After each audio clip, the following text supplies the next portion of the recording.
On n'en est pas au stade de la pénalisation de l'avortement, on en est au stade de faire comprendre aux gens, assister les mères qui sont dans un état de détresse objective, les assister, les aider. On n'en est pas dans un stade de faire culpabiliser qui que ce soit, mais au contraire faire rayonner un esprit d'amour et de cohésion sociale pour aider les plus faibles. Et les plus faibles, c'est le bébé à naître. Pourquoi, par exemple, une manifestation comme celle-là, la presse, les médias en parlent très peu, alors qu'il y a un conditionnement médiatique qui couvre tout ce qui va dans le sens pro-vie. Je ressens depuis le 2002. Elle n'est pas tout à fait contre, mais elle n'est plus tout à fait pour. Voilà, la dame a tout compris, vous n'avez pas besoin de lire. Voilà, et voilà. C'est aussi malin que ça.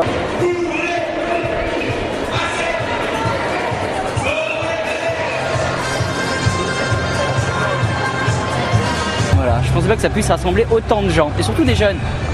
C'est ça qui me surprend beaucoup, c'est qu'il y a plus de jeunes que de vieux.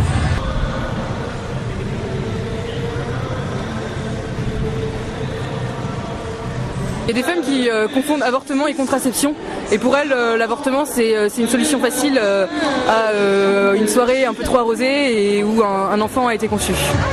Qui n'a pas eu une amie qui, soucieux d'apprendre si elle était enceinte ou non, s'est adressée au planning familial et ces derniers de répondre « Écoutez, il faudrait peut-être le savoir, ma petite fille, parce que si vous voulez qu'on vous l'enlève, il faut qu'on agisse rapidement. » Voilà la manière dont agit le planning familial.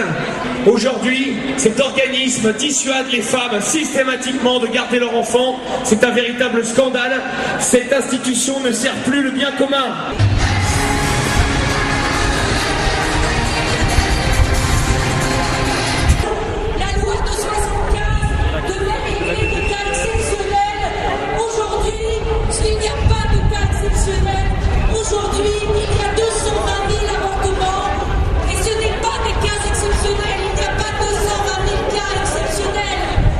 La famille est la base de la nation et c'est justement en cassant la famille que la plupart des dictateurs ont réussi à asseoir leur autorité et justement donc la famille restera toujours le pilier de la société.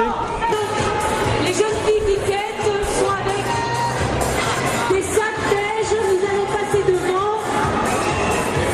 N'hésitez pas. Merci de votre générosité. C'est une mauvaise chose.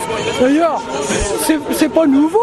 Déjà, les Romains, qui n'étaient pourtant pas des catholiques, disaient que l'enfant qui est conçu doit être considéré comme s'il était né. Alors...